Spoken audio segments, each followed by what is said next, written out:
복된 주일 시간에 여기까지 나오신 여러분들 위해 하나님의 크신 은혜가 함께하기를 진심으로 기원합니다. 아울러 여러 가지 사정으로 영상으로 예배에 참여하는 모든 분들에게도 동일한 은혜가 있기를 기원합니다. 오늘 말씀 제목을 복이 있도다라고 정했습니다. 누구나 복이라는 단어를 좋아합니다. 믿는 사람이건 믿지 않는 사람이건 복 받아라 라고 하면 좋은 그런 인사로 받아들였습니다. 그래서 새해 인사나 또 그냥 사람들의 이웃 간에 또 교제할 때 복 받아라, 복 있으라, 새해 복 많이 받으십시오 이런 단어를 많이 쓰는데 가만히 생각해 보면 믿는 사람과 믿지 않는 사람과 별 구분 없이 복에 대해서 이야기를 하고 있어서 오늘 이 시간에는 성경에서 말하고 있는 복의 개념이 무엇인지를 잘 생각해 보는 그런 시간을 갖도록 하겠습니다. 우선 오늘 본문 말씀을 살펴보기 전에 시편 전체의 내용을 생각해 보면서 이 본문을 배울 텐데, 말씀 시간에 항상 생각해야 되는 것은 내가 말씀을 통해 배우겠다라는 자세입니다. 그냥 아무 생각 없이 그냥 앉아있는 것이 아니라 내 이 말씀을 통해서 하나님께서 내게 주시는 말씀이 무엇인가를 깨닫고 돌아가겠다. 하나님께서 주시는 말씀이 무엇인가를 알고 돌아가겠다라는 배우는 자세로 여기 앉아 계셔야 됩니다. 그래서 어렵고 힘든 그런 부분도 있겠지만 그 부분이 또 어떻게 해석될 수 있는지를 생각해보고 또 끝날 때 저에게 물어보시면 말씀이 해석될 수가 있으니까 잘 배우겠다라는 그 생각으로 집중해서 말씀을 들어주시기 바랍니다. 우선 시편은 1편부터 150편까지 있습니다. 우리 지난주에 살펴본 것 같이. 그리고 우리가 살펴볼 시편의 내용은 제5권 5번째 묶음집에 있는 그런 부분입니다. 그런데 이 5권의 묶음집인 107편부터 150편까지는 어떤 내용들이 있는가? 크게 4가지로 분류할 수 있습니다. 첫 번째 다윗의 그 시가 많이 있고요. 그리고 다윗이 지은 자가 누구인지를 잘 알 수 없는 저작자, 기록자 미상의 무명의 시가 많이 있는 것입니다. 그리고 성도들이, 하나님의 백성들이 성전에 올라가면서, 절기 때 성전에 올라가면서 그 기쁨과 감사를 표현하는 내용들이 또 묶여 있습니다. 그리고 할렐루야라고 외치면서 그 노래하는 그 할렐루야 시가 마지막에 있는 것입니다. 그리고 우리가 지금 배울 것은, 우리가 살펴볼 그 내용은 기록자가 누구인지 전혀 알 수 없는, 잘 알 수 없는 그 시 중에 우리가 지금 내용을 대하고 있다. 염두에 두시고 오늘 말씀을 대하시면 좋겠습니다. 그리고 오늘 읽게 되는 시편 112편은 특징이 있습니다. 어떤 특징이냐면 한글로서는 잘 드러나지 않는데 답관체로 쓰여져 있습니다. 답관체가 뭐냐면 우리는 그 몇 행시 있잖아요. 3행시, 4행시, 5행시 그런 걸 하듯이 어떤 것을 앞에 대고 그것에 이어서 시를 지을 수 있습니다. 마찬가지로 히브리어에도 알파벳 숫자가 있는데 그것에 따라서 시를 지은 것입니다. 그런 시들을 답관체라고 합니다. 그래서 알파벳 숫자에 따라서 히브리어 자음이 총 22개가 있습니다. 그래서 22개에 맞춰서 그거에 맞춰서 시를 짓는 것, 그렇게 하는 시를 답관체 시다라고 표현하는 것입니다. 답관체 시가 총 시편에 9편이 있습니다. 9편, 10편, 25편 등등등 해서 145편 해서 총 9편이 있는데 우린 그 중에 하나인 112편을 배울 것입니다. 그럼 이렇게 답관체 시로 시를 쓰면 어떤 점이 좋은가? 우리도 쉽게 그 가나다 순으로 시를 지으면 그 다음에 어떤 것이 나올지를 짐작하고 또 외우기가 쉬운 것입니다. 또 운율을 맞추기가 쉬운 특징이 있습니다. 그래서 그렇게 지어진 시는 절제되고 조화되어서 독자들, 읽는 사람들로부터 시를 쉽게 외우고 또 노래하게 하는데 큰 도움이 준다. 그런 특징이 있다는 것입니다. 그런 특징이 있고 또 111편과 112편이 쌍둥이시 또는 보충시로 알려졌습니다. 왜 그렇게 알려졌냐면 111편과 112편의 형식이 아주 유사합니다.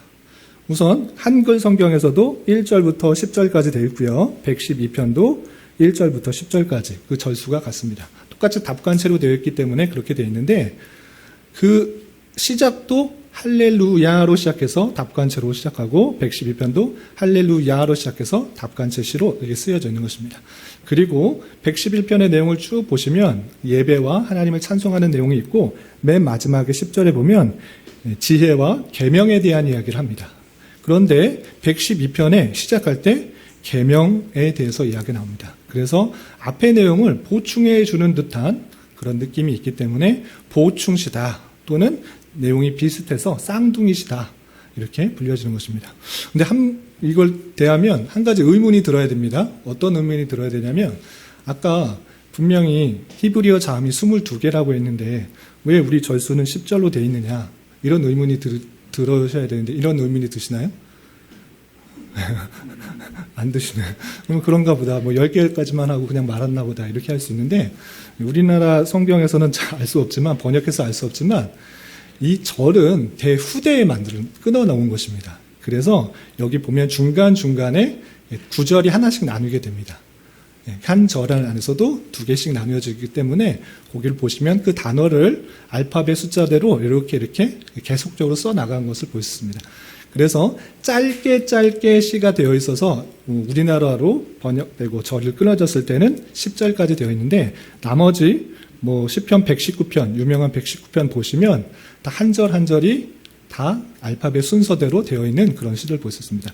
그래서 22절씩 끊어져 있는 그런 시도 있지만 오늘 지금 읽게 되는 10절로 되어 있어서 그 사이사이에 중간에 2개씩 이렇게 껴있는 경우도 있다. 절은 후대에 붙여진 것이기 때문에 그렇게 참고해 주시면 되겠습니다. 그래서 일부러 어떤 단어가 어디에 써있나 이렇게 체크해 드릴까 하다가 너무 복잡해 하시고 너무 어려울 것 같아서 너무 성경 공부하는 것 같아서 그런 체크하지 않았습니다. 내용에 집중해 주시면 좋겠습니다. 근데 오늘 번역되었을 때는 그런 것들이 전혀 살지는 않지만 원래적으로는 잘 이해될 수 있도록 답관체로 쓰여졌다. 이렇게 이해해 두시면 되겠습니다. 그리고 111편과 함께 읽으면 더 풍성해질 수 있다. 염두해 두시기 바랍니다. 그러면 오늘 본문의 내용들로 들어가겠습니다. 첫 번째 1절부터 3절까지는 하나님을 찬양하며 복이 있는 자가 어떤 사람인가 그리고 그 유익이 어떠한지를 고백하고 있습니다. 첫 번째 우리 맨 처음에 어떻게 시작하고 있는지 112편 1절을 함께 읽어보겠습니다. 시작. 할렐루야 여호와를 경외하며 그의 계명을 크게 즐거워하는 자는 복이 있도다.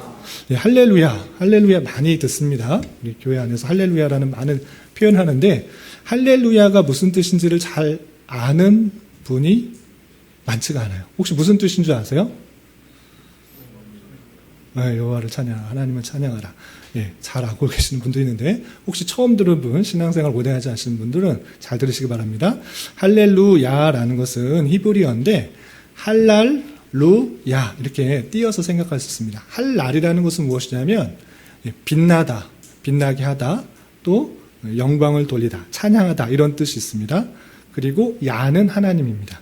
근데 루가 붙여서 명령형으로 바뀌는 것입니다. 명령, 권유형으로 바뀌는 것입니다. 그래서 할랄루야라는 것은 할렐루야로 이렇게 붙이면서 하나님을 찬양하자라고 하는 것입니다. 여호와 하나님을 찬양하자, 찬양하라라고 명령하며 권유하는 것입니다. 그래서 교회 안에서 많이 쓰이고 있는 단어다. 이렇게 생각하시면 되겠습니다. 이렇게 이 시편 기자는 하나님을 찬양하자, 하나님을 높이자, 하나님을 빛나게 하자, 하나님께 영광을 돌리자라고 하면서 이 시편이 시작됩니다. 그런데 우리가 1절을 읽어봤을 때 하나님을 찬양하자라고 해놓고 어떻게 이야기를 하고 있냐면 바로 하나님을 찬양하는 것이 아니라 사람에게 집중하고 있습니다. 어떤 사람에 집중하냐면 여호와를 경외하며 그의 계명을 크게 즐거워하는 자는 복이 있도다라고 하면서 저 사람 여호와를 경외하고 크게 그를 계명을 즐거워한 사람이 있는데 정말 복이 있다라고 하고 사람에게 집중하고 있어요.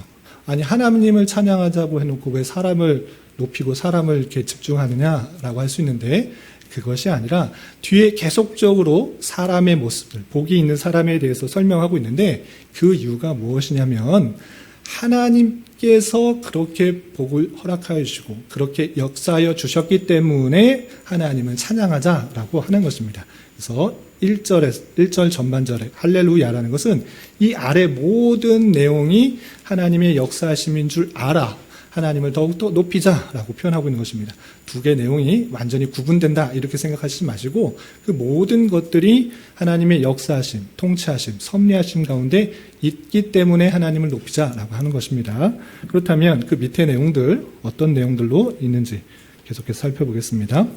1절 뒷절에 보면 하반절에 보면 복이 있는 자가 누구인지를 이렇게 정의하고 있습니다. 아까 여러분들이 읽으셨던 것처럼 복이 있는 자가 누구냐라고 할 때 여호와를 경외하며 그의 계명을 크게 즐거워하는 자가 복이 있다. 이렇게 표현하고 있습니다. 세상에 복 있는 사람과 완전히 구분됩니다. 세상에서는 많은 재물을 갖고 있다, 또는 많은 지위를 갖고 있다, 높은 명예를 갖고 있다, 그러한 사람이 복되다라고 표현하고 있는데 성경에서는 그렇게 말하고 있지 않습니다. 어떤 사람이냐? 여호와를 경외하며 그의 계명을 크게 즐거워하는 자, 그것이 복이 있다 이렇게 표현하고 있습니다. 그렇다면 그런 사람이 갖는 유익이 무엇인가? 어떤 것들을 갖고 있다고 설명하는가? 2절과 3절에 이렇게 설명하고 있습니다. 계속해서 2절과 3절을 함께 봉독하겠습니다. 시작. 그의 후손이 땅에서 강성하며 정직한 자들의 후손에게 복이 있으리로다.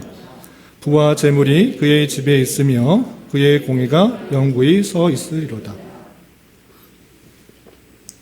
네.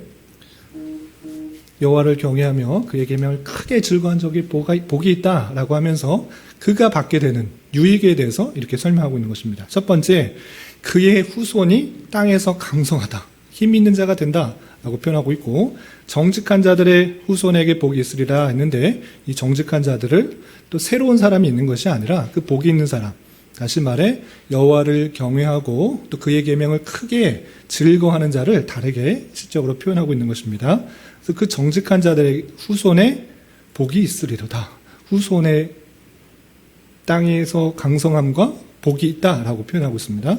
뿐만 아니라 3절에서는 그에게 부와 재물이 그의 집에 있다, 이런 유익들이 있다라고 표현하고 있고, 3절에서는 공의가 영구히 서 있을 것이다 라고 하면서 복이 있는 사람이 갖고 있는 많은 유익들에 대해서 자신뿐만 아니라 그 후손에게 영향을 미치는 유익에 대해서 설명하고 있습니다. 그리고 4절부터 6절까지는 그 복이 있는 자들의 특징들, 그러면 그 복이 있는 자가 어떤 특징들이 있는지를 계속적으로 말하면서 그것에 덧붙여서 어떤 유익들이 있는지 계속적으로 설명하고 있습니다. 우선 4절, 어떤 특징이 있는지 첫 번째 특징을 살펴보겠습니다. 4절 함께 봉독합니다. 시작. 정직한 자들에게는 흑암 중에 빛이 일어나나니 그는 자비롭고 긍휼이 많으며 의로운 이로다. 정직한 자들을 복이 있는 자들을 설명할 때 이렇게 표현하고 있는 것입니다. 앞서 3절에서도 2절에서도 정직하자라고 표현했는데 4절에서도 또 한 번 그 복이 있는 자는 정직한 특징이다라고 표현하고 있습니다. 그리고 또 후반절에 보면 그는 자비롭고 긍휼이 많으며 의롭다라는 그런 특징이 있습니다. 그리고 그러한 특징을 갖고 있을 때 어떤 유익들이 있는가? 4절에서는 흑암 중에, 어두운 중에, 그러니까 힘들고 어려운 중에서도 빛이 일어나서 올바로 깨닫고 갈 수 있는 그런 유익이 있다라고 시편 기자가 고백하고 있는 것입니다. 또한 5절에서 특징을 이렇게 표현하고 있는데 5절도 함께 읽어보겠습니다. 시작. 은혜를 베풀며 구워주는 자는 잘 되나니 그 일을 정의로 행하리로다. 그 특징, 복 있는 자의 특징은 은혜를 베풀기를 좋아하는 것입니다. 그래서 많은 어떤 것을 대가를 바라는 것이 아니라 대가 없이 갖고 있는 여러 가지 기회를 선용하여서 은혜를 베푸는 것을 좋아한다. 또 갖고 있는 재물들, 그것이 많거나 적거나 상관없이 구워주는 것을 잘하는 그런 사람이라고 표현하고 있습니다.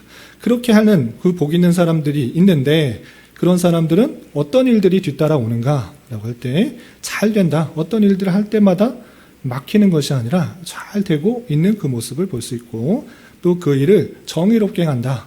구워주는 거, 은혜를 베푸는 거, 어떤 불의를 바라는 것이 아니라, 어떤 폭리를 바라는 것이 아니라, 구워줄 때, 이 구워준 것을 이자를 많이 받아서 내가 부유하게 되겠다. 이런 생각하는 것이 아니라 정의롭게, 공의롭게 그 일들을 잘 감당하고 하게 되는 그 일을 볼 수가 있는 것입니다. 그렇게 할 때 모든 일이 잘 되는 그런 유익들이 있다라고 고백하고 있습니다.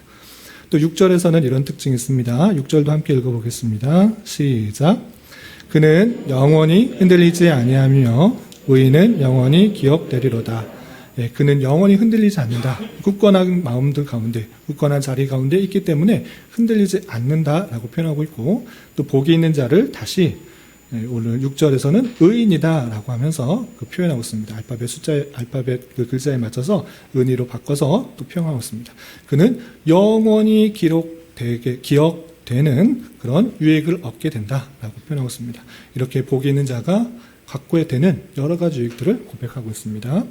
그리고 마지막으로 7절부터 10절까지는 비슷하게 복이 있는 자, 그 복된 자의 삶에 있어서 어떠한 영향을 미치고 어떤 삶을 살게 되는지 그것을 또 이렇게 고백하며 찬양하고 있습니다. 먼저 7절, 8절 보면 두려워하지 않고 평안을 얻게 된다라는 그런 찬양이 있습니다. 우리 7절, 8절도 이어서 계속 읽어보겠습니다. 시작. 그는 흉한 소문을 두려워하지 아니하며 여호와를 의뢰하고 그의 마음을 굳게 정하였도다. 그의 마음이 견고하여 두려워하지 아니할 것이라. 그의 대적들이 받는 보응을 마침내 보리로다. 흉한 소문이 들렸을 때 두려워하지 않는 것입니다. 세상의 난리의 소문들, 그리고 나를 공격하는 여러 가지 소문들, 이야기들이 난무할 때 그런 것들 때문에 두려워하지 않는다. 마음에 평안이 있는 것입니다. 왜 그런가? 여호와를 의뢰하고 그의 마음을 굳게 정했기 때문에 세상의 소문에 마음이 흔들리지 않는 그런 평안함을 갖는다라고 표현하고 있습니다. 또한 8절에서는 그 마음이 견고하여서 어떤 것에도 두려워하지 않는다라고 표현하고 있습니다. 그리고 그 대적들이 받는 보응을 마침내 볼 것을 설명하고 있습니다. 이것은 뒤에 또 한번 나오니까 그때 또 설명하겠습니다. 그리고 9절에서는 자기가 갖고 있는 여러 가지 것들을 빈궁한 사람, 어려운 사람에게 나누어주는 그런 삶을 갖는다라고 표현하고 있습니다. 우리 9절도 함께 읽어보겠습니다. 시작.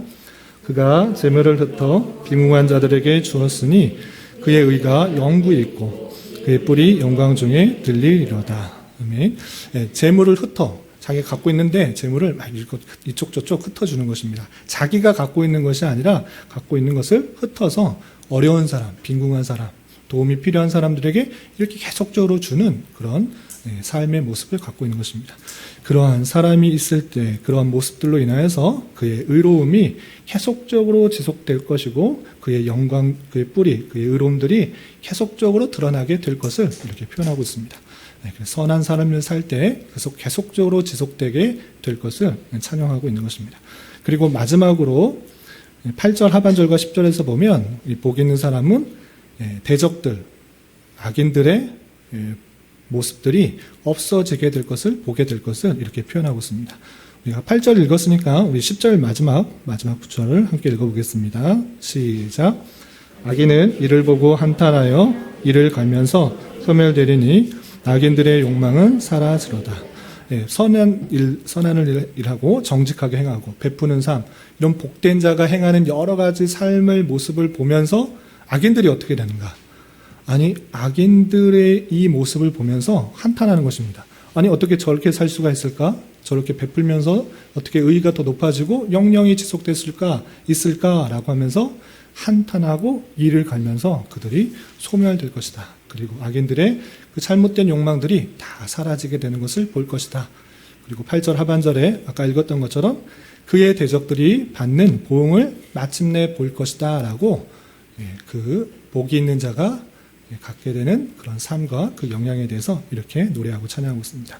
이렇게 복된 사람이 어떤 것인지, 어떤 모습인지, 그리고 그런 삶을 살게 될 때 어떤 유익들이 있는지를 잘 설명하고 이 모든 것들이 하나님의 은혜요, 하나님께서 주관하여 주시는 것이다 라고 말하면서 하나님을 찬양하라, 할렐루야 라고 하면서 이 시는 하나님을 찬양하는 시로 맞춰지게 되는 것입니다.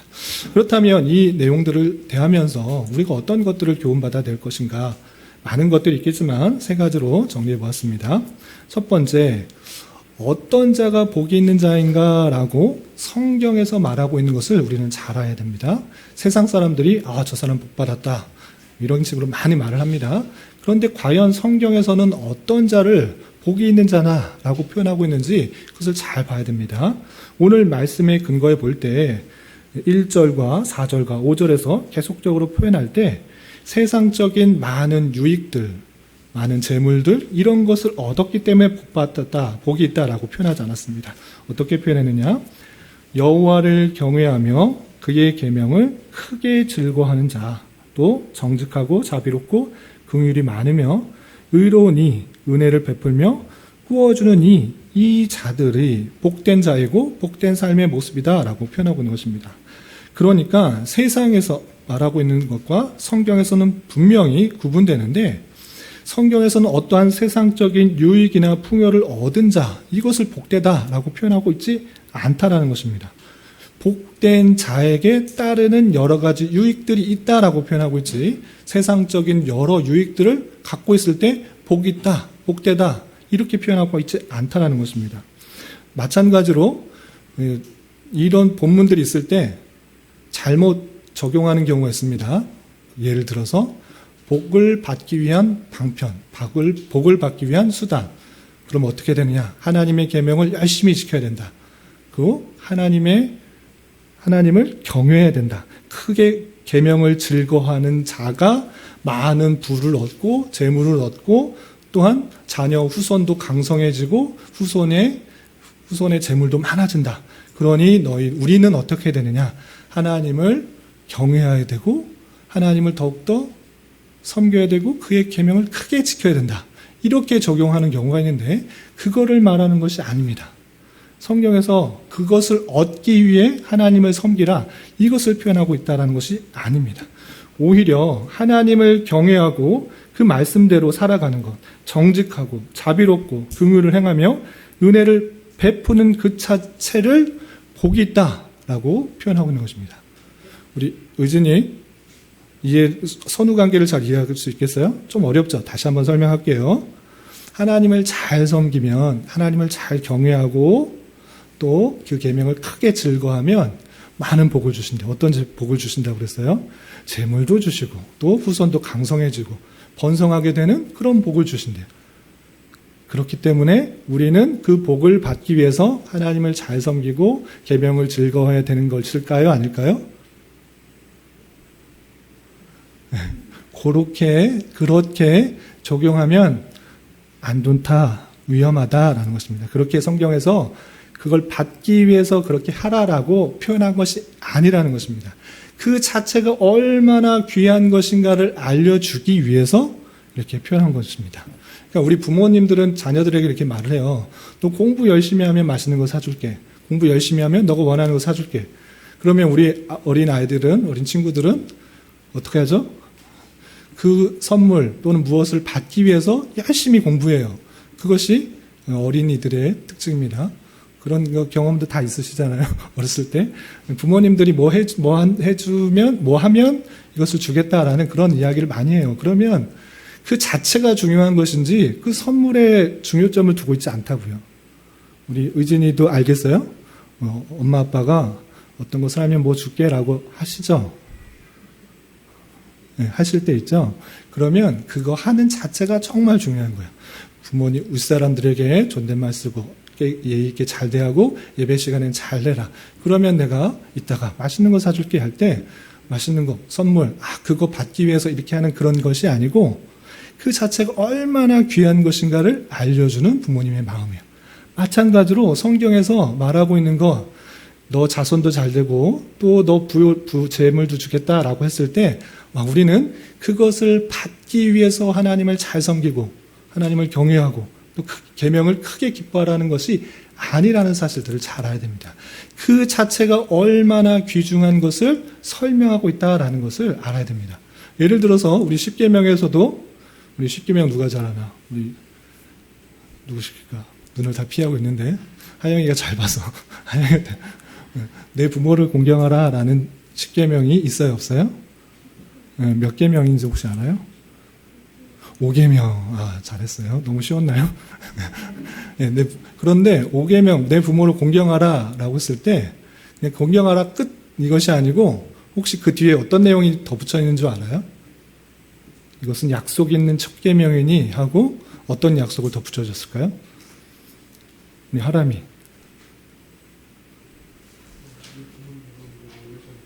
왜? 오래 살겠다, 장수하겠다 이런 표현을 덧붙였어요. 이걸 약속해줬어요. 약속 있는 첫 계명이다 하고 이것을 덧붙여줬어요. 그래서 사람들은 그렇게 오해했습니다. 부모를 공경하면 잘 섬기면 장수할 수 있겠구나. 우리가 장수할 수 있는 방법은 부모를 공경해야 되는 것이다. 이렇게 나가면 안 된다는 것입니다. 연약한 인생에 있어서 오래 사는 것, 그것이 정말 좋은 것이라 생각하여서 하나님께서 그렇게 연약한 인생들에게 약속을 더해 주시는 것이라고. 오래 사는 그 자체가 중요한 것이 아니라 내 부모를 공경하는 그 자체가 얼마나 중요한 것인지를 깨닫게 하기 위해서 말씀을 주시는 것이라고요. 그 선후 관계가 잘못되지 않아야 된다는 것입니다. 그래서 세상 사람들이 말하는 복, 재물, 무슨 권력 또는 명예, 이런 것들을 가졌기 때문에 복이 있다. 이런 것이 성경에서 전혀 그렇게 표현되고 있지 않다라는 것을 잘 깨닫고 하나님을 경외하는 것, 그의 말씀을 크게 즐거워하는 것, 그 자체가 얼마나 큰 복인가를 잘 깨달아야 될 것입니다. 그런데 여호와의 계명을 크게 즐거워한다? 여호와를 경외하는 것, 그것은 스스로의 노력으로 되는 것이 아닙니다. 내가 아무리 열심히 해서 노력해서 그렇게 하나님을 경외할 수 있다? 여호와의 계명들이 있는데 10계명은 정말 즐겁다, 야 기쁘다 하고 즐기면서 감사하며 기뻐하며 계명을 지키는가? 사람의 힘으로 할 수 있는 것이 아니라는 것입니다. 하나님이 어떠한 분이신지를 깨닫고 하나님께서 주신 말씀이 어떠한 것인지를 깨달아야만이 정말 즐거운 마음으로 하나님께서 주신 계명을 지키는 것이고, 정말 즐거운 마음으로, 두려운 마음으로 또는 사랑하는 마음으로 하나님을 섬기며 하나님께 나아갈 수 있다는 것입니다.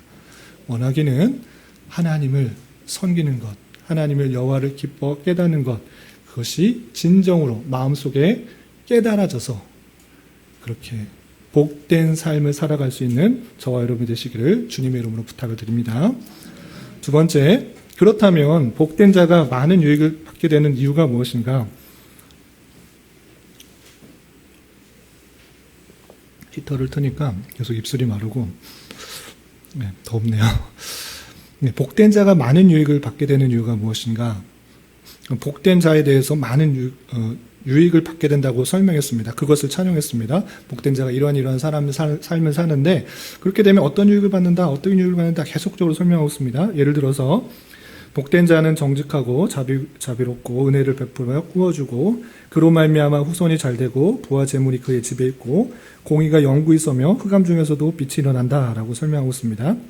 이렇게 성경에서는 많은 부분 하나님의 말씀대로 살아가는 삶으로 말미암아 다양한 유익들을 약속하고 있는데, 그러나 이 말씀이 우리가 이 땅에 있는 다양한 유익을 위한 얻기 위한 방편이 아님을 강조하는 것을 잘 깨달아야 될 것이고, 특별히 하나님을 경외하며 그의 계명을 크게 즐거워 살아가는 것 자체가 얼마나 큰 복인지를 깨닫게 해주기 위해서 이렇게 약속을 해주는 것입니다. 그리고 또 한 가지 생각해야 될 것은 무엇이냐면, 하나님께서 그 백성의 삶을 통하여 이 세상을 더욱 풍요롭고 정의롭게 해 나가신다는 섭리 방편을 설명하고 있는 것입니다. 한 가지 설명했습니다. 그렇게 사는 때 많은 유익들을 준다 라고 했을 때, 그렇게 삶을 살아갈 때 유익을 준다, 여기에서 끝나는 것이 아니라 더 한 가지 생각해야 되는 것은 무엇이냐면, 하나님의 백성들이 그렇게 정의롭고 공의롭고 베풀어주고 은혜를 나누고 또 궁핍한 자에게 베푸는 그런 삶을 통해서 하나님께서 하나님의 선하신 뜻을 이루어 나가시겠다라는 섭리 방편을 말하게 하신 것이라고요. 그러니까 하나님의 선하심, 하나님의 인자하심, 하나님의 자비로우심, 하나님의 공의로우심 많이 듣잖아요. 그 공의가 어떻게 나가느냐? 우리는 인식하고 있습니다. 하나님은 공의롭고 자비롭고 선하시고 아름다우시고 이런 것에 대해서 알고 있어요. 그럼 그 하나님이 그 공의를 어떻게 베푸냐? 그 자비를 어떻게 베푸시냐? 어떻게 하나님께서 그 신실하심을 다스리시느냐라고 했을 때 다른 것이 아니고 하나님의 택하신 백성, 그 교회를 통해서 이루어 나가신다고요. 하나님께서 그 어렵고 힘든 사람을 어떻게 도우시느냐? 다른 사람을 통해서 물론 하실 수 있으시지만 가장 원하시는 방편은 그 성도들의 마음들을 주장하시고 이끌어 주셔서 내가 가진 것들이 더 많을 때, 내가 쓰는 것보다 더 많은 부와 재물과 기회가 있을 때 그것을 선용할 수 있던 마음을 주신다고요. 그 마음을 주셔서 그를 통하여서 하나님의 선하심과 인자하심과 공의로움들이 펼쳐 나가신다라는 것들을 알려주는 방편이라는 사실들을 잊지 말아야 될 것입니다. 하나님께서 물론 하실 수 있으십니다. 하나님의 공의로우심과 자비로우심과 선하심과 아름다우심을 하나님의 주권 가운데 다 다양한 방편을 드러내실 수 있습니다. 그러나 일반적인 방편은 무엇이냐? 사람들을 통해서, 어떤 사람들을 통해서? 하나님의 택하신 백성들, 그 사람들을 통해서 해 나가신다. 이 사실들을 잊지 말아야 될 것입니다. 교회가 어떤 일을 해야 되느냐? 하나님의 공의와 자비와 선하심들을 드러내는 데 있다라는 사실들을 잊지 말아야 될 것입니다. 이 말씀을 찾을까요? 시간이 안 돼서 찾지 않겠습니다. 이런 마음들을 갖고 섭리 방편을 깨달아 우리는 어떻게 되느냐? 하나님께서 그 주신 말씀들을 잘 깨달아, 그 마음을 깨달아, 그 섭리 방편을 깨달아 내가 하나님의 일을 수행하는 몸된 지체로서, 몸된 교회로서의 역할들을 감당하는 자로서 있어야 된다는 것입니다. 하나님의 마음을 잘 깨닫고 온전히 깨닫고 그 마음을 깨닫는 자를 통해서 하나님의 역사가 일어나는 줄 알고 그에 합당한 삶을 살아가기 힘쓸 수 있는 저와 여러분이 되시기를 주님의 이름으로 부탁을 드립니다. 마지막으로 생각해야 될 것은 성도가 가져야 할 재물과 복에 대한 관점입니다. 우리 흔히 생각하는 잘못들이 있습니다. 어떤 잘못이 있냐면 마태복음 19장 24절에 이런 말씀이 있죠. 다시 내가 너희에게 말하노니 낙타가 바늘기로 들어가는 것이 부자가 하나님의 나라에 들어가는 것보다 쉬우니라. 이런 말씀이 있기 때문에 부자는 천국 가기 힘들다. 그러면 부유하게 살면 천국 가기 힘들다. 부자는 의롭지 않다. 부자는 죄인이다. 이렇게 잘못돼서 부유하게 생각하는 부자가 되는 것에 대해서 천국 가기 어려우니까 부자는 죄인이다. 이렇게 생각하는 잘못된 경향이 있다는 것입니다. 성경이 그렇게 말하고 있지 않습니다. 성경은 부자가 하나님의 나라에 들어가는 것이 쉽다라는 그 문맥을 읽어보면 하나님께서는 가능하시다라는 것들을 강조하는 표현이고, 또한 성경에서 계속적으로 읽어보면 하나님 말씀대로 온전히 사는 자에게 이 112편뿐만 아니라 구약 성경과 신약 성경에서도 마찬가지로 하나님의 말씀대로 온전히 살아가는 자에게 하나님께서는 물질의 풍요를 허락하여 주셨던 것입니다. 오늘 본문에서도 그렇게 그런 삶을 살 때, 정직하게 살 때 부와 재물을 주시겠다라고 표현하고 있다는 것입니다. 그 부 자체, 그 재물 자체가 죄가 되지 않고 그것이 있다고 해서 천국에 못 간다 이렇게 표현하고 있다라는 것이 아니라는 것입니다. 그렇다면 재물을 많이 가진 것이 복되다라고 성경에서 표현하고 있는가? 재물을 많이 가지고 있는 것이 복되다. 우리 일반 사람들 세상에서는 그렇게 말합니다.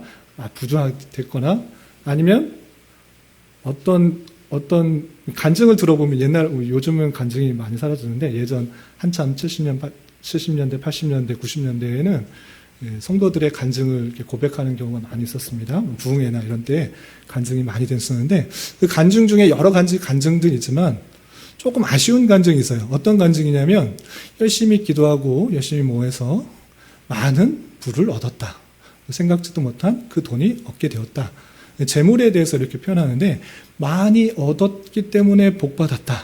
이렇게 생각하는 경우가 종종 있기 때문에 그럼 받지 못한 사람들, 수많은 사람들, 아무리 기도했는데 받지 못한 사람들은 은혜를 받지 못한 것인가?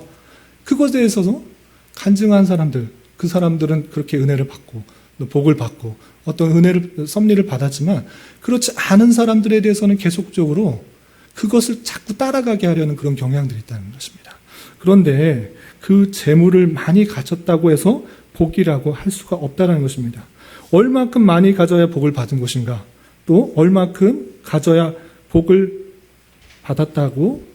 얼마큼 가져야 많이 가진 것인가? 또는 얼마큼 가져야 복을 받은 것인가라고 어떻게 정의할 수가 없다는 것입니다.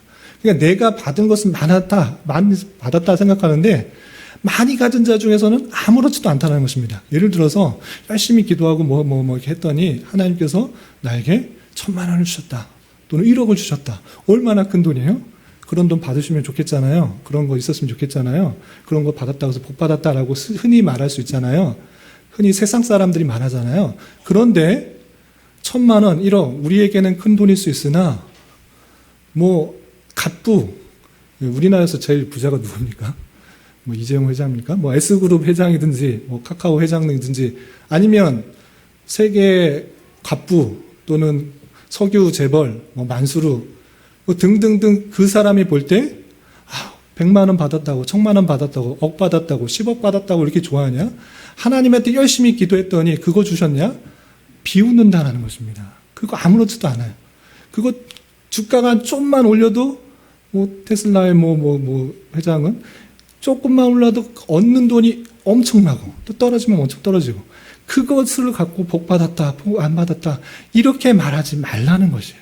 성경에서는 그렇게 말하고 있지 않다고요. 그거 가진 것 땀과 비교하면 아주 작은 것일 수 있어요. 4개는 크지만 땀과 비교해서는 아주 작을 수 있다고요. 그 사람도 갖지 못한 우리가 가진 것을 우리는 복이라 해야 된다는 것입니다. 재물이 복이 아니라 우리가 그 사람도 갖지 못한 무엇을 가졌느냐? 천국을 가졌고 영생을 가졌고 하나님을 소유했다라는 그 사실들을 가져야 된다는 것입니다. 그 어떤 부유한 사람도 죽음의 문제를 해결하지 못했고 지옥과 천국의 문제를 스스로 해결할 수 없다라는 그 사실을 알아야 됩니다. 이 땅에 갖고 있는 그 재물, 그것을 많고 재물을 가지고 있는 것으로 인해서 복 받았다, 은혜 받았다 이렇게 말하지 말고 그 사람도 전혀 해결할 수 없는 천국의 문제를 해당받았다. 그 사람 아무리 돈이 많아도 천국 갈 수 있느냐? 천국과 지옥의 무게를 해정할 수 있느냐? 성경에서는 없다라고 표현하고 있는 것입니다. 우리의 힘과 능력으로는 전혀 할 수 없으나 하나님께서 우리의 죄와 비참함을 보시고 예수 그리스도를 이 땅에 보내주셔서 죄와 그 모든 형벌을 씻어주시고 구원을 받게 하셨다? 그 사실들을 알므로 말미암아 어떤 것도 가질 수 없는, 어떤 힘으로도 가질 수 없는 천국과 그리고 그의 백성과 그의 자녀가 되는 놀라운 은혜를 받았다라는 것으로 우리가 복을 받았다라고 표현해야 되는 것입니다. 성경에서 말하고 있는 그런 재물들은 단지 그것은 하나의 기회요, 유익들이 될 수 있으나 그 자체가 복이 되지 않는다. 천국과 또 그의 백성이 되었다는, 그의 자녀가 되었다는 그 놀라운 사실들을 인하여서 기뻐할 수가 있는 것이고 감사할 수 있는 것이고 그런 것을 깨달은 자가 복이 있는 자다 이렇게 말하고 있다는 사실을 잊지 말아야 될 것입니다. 그래서 창세기 15장 1절에서는 우리가 가질 수 있는 가장 큰 복이 무엇이냐, 가장 큰 상이 무엇이냐 이렇게 고백하고 있습니다. 여러분들 찾는 시간을 덜어드리기 위해서 옆에 교환에 써놨는데 창세기 15장 1절 말씀을 함께 읽어보겠습니다. 시작. 이후에 여호와의 말씀이 환상 중에 아브라함에게 임하여 이르시되 아브라함아 두려워하지 말라 나는 내 방패요 너희 지극히 큰 상급이니라. 아브라함에게 나타나셔서 이 말씀하셨습니다. 그러면 아브라함에게만 해당되는 말인가? 아니면 그 택하신 백성들에게 모두 해당되는 말씀인가? 그걸 잘 이해해야 됩니다. 뭐라고 말씀하셨습니까? 아브라함아 두려워하지 말라. 나는 내 방패요 너희 지극히 큰 상급이라.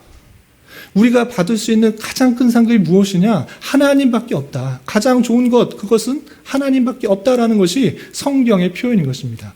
우리에게 구원을 주시고 우리에게 천국을 주시고 그의 백성이 되게 하시고 그의 자녀가 되는 놀라운 특권을 주신 분이 누구십니까?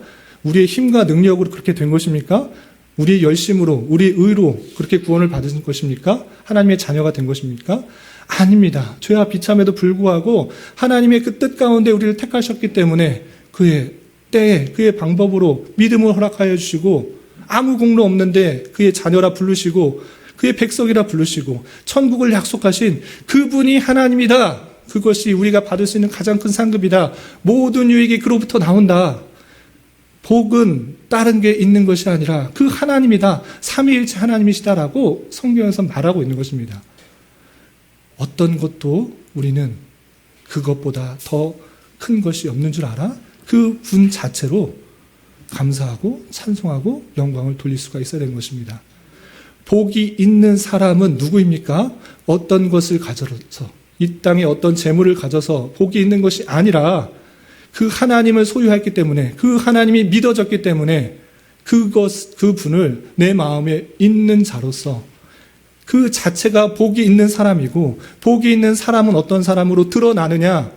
하나님을 경외할 수밖에 없고 그가 주신 그 모든 계명을 기뻐하며 즐거워하며 따를 수밖에 없고 정직하게 살아갈 수밖에 없고 그 받은 은혜가 너무 크니 나를 위해서 쓰는 것이 아니라 내 주변에 궁핍한 사람, 어려운 사람 그것을 위해서 아낌없이 퍼주는 사람, 그런 사람이 참으로 복이 있다, 복이 있는 사람이다 하나님을 아는 사람이다. 하나님을 소유한 사람이고 구원을 받은 자이다. 성경은 그렇게 말하고 있다는 사실들을 잊지 말아야 될 것입니다. 여러분들은 하나님을 믿습니까? 하나님께서 우리를 사랑하여 주셔서 예수 그리스도를 이 땅에 보내주셔서 십자가에 달려 돌아가시게 하심으로 말미암아 구원을 얻었다는 것을 믿으십니까? 참으로 믿었다고 하면 내 안에 성령님께서 함께 계시는 것이고 그 신비한 연합 가운데 복이 있는 사람이라는 사실들을 잊지 마시기 바랍니다. 그리고 복이 있는 사람으로서 성경에서 주신 다양한 계명과 하나님의 마음을 품어 그렇게 행하는 삶을 살아가야 될 것입니다. 그런 삶을 통해 하나님의 공의로우심과 놀라우심과 선하심들이 여러분들 통해 일어날 것이고 그것이 이 세상에 빛과 소금된 역할들로 드러나게 될 것입니다. 이런 삶을 살아갈 수 있는 저와 여러분, 우리 모두가 될 수 있기를 진심으로 기원합니다. 기도하겠습니다. 하나님 아버지 감사합니다. 오늘 말씀을 통하여 성도가 가져야 할 재문과 복에 대한 관점에 대하여 교훈을 받았습니다.